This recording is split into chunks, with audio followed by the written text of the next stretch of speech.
Hello friends, നിശാഗന്ധിയുടെ നല്ലൊരു വീഡിയോയിലേക്ക് ഏവർക്കും സ്വാഗതം.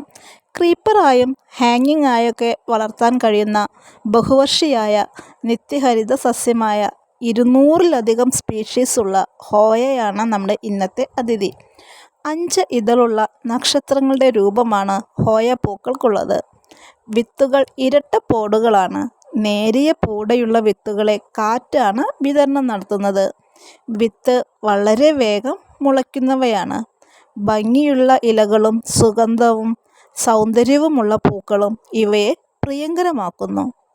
അകത്തളങ്ങളിൽ നല്ല രീതിയിൽ തന്നെ വളർത്തിയെടുക്കാൻ കഴിയുന്ന ഈ ചെടികളിൽ അത്യാവശ്യം നല്ല രീതിയിൽ വെളിച്ചം കിട്ടിയാൽ മാത്രമേ പൂക്കൾ ഉണ്ടാവുകയുള്ളൂ. ആകർഷകമായ മെഴുക് പോലെയുള്ള സസ്യജാലങ്ങൾക്കും മധുരമുള്ള സുഗന്ധമുള്ള വീട്ടുചെടിയാണിത്. ചട്ടികളിലും തൂക്കുകൊട്ടകളിലും നന്നായിട്ട് ഈ ചെടി വളർന്നു പോകും. പൂക്കൾക്ക് സാധാരണയായിട്ട് ഇളം പിങ്ക് നിറമായിരിക്കും. കൂടാതെ മറ്റു പല നിറങ്ങളിലും ഈ പൂക്കൾ കണ്ടുവരുന്നുണ്ട്.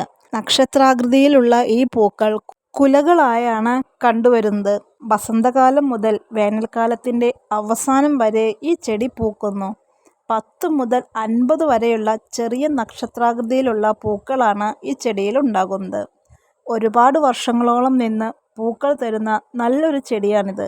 സാധാരണ നമ്മുടെ വീട്ടുമുറ്റത്തെ മണ്ണിൽ മാത്രം ഈ ചെടി നല്ല രീതിയിൽ വളർത്തിയെടുക്കാനായിട്ട് കഴിയും. കൂടാതെ നല്ല പോട്ടി മിക്സ് തയ്യാറാക്കിയും നമുക്ക് ഈ ചെടി നട്ടുപിടിപ്പിക്കാവുന്നതാണ്. കമ്പോസ്റ്റ്, മണ്ണ്, പെർലൈറ്റ്, എല്ലുപൊടി, ചാണകപ്പൊടി ഇവയൊക്കെ നമുക്ക് പോട്ടി മിക്സ് ആയിട്ട് ഉപയോഗിച്ച് ചെടിയുടെ തൈകൾ നട്ടുപിടിപ്പിക്കാം. കൂടാതെ നഴ്സറികളിൽ നിന്നുമൊക്കെ കിട്ടുന്ന ഓർക്കിഡിൻ്റെ പോട്ടി മിക്സും നമുക്ക് ഈ ചെടിക്കായിട്ട് ഉപയോഗിക്കാവുന്നതാണ്. മറ്റൊരു രീതി എന്ന് പറയുന്നത് ചകിരിയും കരിക്കട്ടയും ഒക്കെ നന്നായി കഴുകിയെടുത്തിട്ട് ജൈവവളവും ചേർത്ത് ഹോയ നട്ടുപിടിപ്പിക്കാവുന്നതാണ്. ദിവസവും ഒരു തവണയാണ് ഈ ചെടിക്ക് നന കൊടുക്കേണ്ടത്. തണലിൽ വയ്ക്കുന്ന ചെടി നേരിട്ടിട്ട് നല്ല സൂര്യപ്രകാശത്തിലേക്ക് മാറ്റി വയ്ക്കുമ്പോൾ ഇതിൻ്റെ ഇലകളൊക്കെ കരിഞ്ഞു പോകുന്നു. പച്ച നിറത്തിലുള്ള ഇലകളിൽ വെള്ളപ്പൊടികൾ കണ്ടു തുടങ്ങിയാൽ അതിനകത്ത് നമ്മൾ പെപ്റ്റിസൈഡ് കൊടുക്കേണ്ടതാണ്. അല്ലാത്ത പക്ഷം മറ്റു ചെടികളിലേക്ക് കൂടി ഈ അസുഖം വ്യാപിച്ച് ആ ചെടികൾ നശിച്ചു പോകാൻ കാരണമാകും. റഡാർ എന്ന പെപ്റ്റിസൈഡാണ് ഈ അസുഖത്തിന് വളരെ നല്ലത്. ഹോയയുടെ ഒരു ചെറിയ തൈ നമ്മൾ നട്ടുപിടിപ്പിച്ച് അതിനകത്ത് പൂക്കളുണ്ടാകാൻ 6 മാസം മുതൽ 1 വർഷം വരെ എങ്ങനെയാണെങ്കിലും സമയമെടുക്കും. എന്നാൽ ഈ പൂവുണ്ടാകാൻ ആദ്യത്തെ ഒരു സമയം മാത്രമാണ് കുറച്ച് ബുദ്ധിമുട്ടുള്ളത്.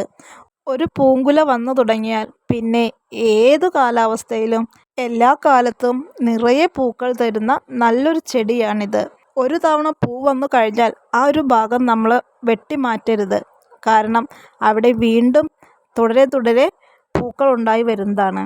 പൂക്കളുണ്ടാകാൻ ഒരുപാട് സമയമെടുക്കുന്ന ചെടികളിൽ നമുക്ക് തേങ്ങാ വെള്ളം സാധാരണ വെള്ളത്തിൽ കലർത്തി ഈ ചെടികളിലേക്ക് സ്പ്രേ ചെയ്ത് കൊടുക്കുകയാണെങ്കിൽ നിറയെ പൂക്കൾ വരും. ഹോയ ചെടികൾ ഒരുപാട് വെറൈറ്റീസിൽ നമുക്ക് ഇന്ന് വിപണിയിൽ ലഭിക്കാനുണ്ട്. കൂടാതെ എൻ്റെ കയ്യിൽ ഈ കാണുന്നത് പോലെ നല്ലൊരു ഹാങ്ങിങ് ചെടിയായിട്ടും കൂടാതെ നമുക്ക് താഴെ മണ്ണിലോ അല്ലെങ്കിൽ ഏതെങ്കിലും ചട്ടികളിലോ ഒക്കെ വളർത്തി ക്രീപ്പറായിട്ടൊക്കെ നമുക്ക് നമ്മുടെ മതിലിൻ്റെ മീതെയോ ഗേറ്റിന് മുകളിലൊക്കെ ആയിട്ട് പടർത്തി വിടാവുന്നതാണ്. ഈ ചെടിയുടെ ഇലകൾ ഉപയോഗിച്ചിട്ടും കമ്പ് കോതിയും പുതിയ തൈകൾ ഉണ്ടാക്കിയെടുക്കാവുന്നതാണ്. ഇത്രയെല്ലാമാണ് നമ്മുടെ പ്രിയങ്കരിയായ ഹോയ ചെടിയുടെ വിശേഷങ്ങൾ. മറ്റ് നല്ലൊരു വീഡിയോയുമായി നമുക്ക് അടുത്ത ദിവസം വീണ്ടും കാണാം. Okay, by.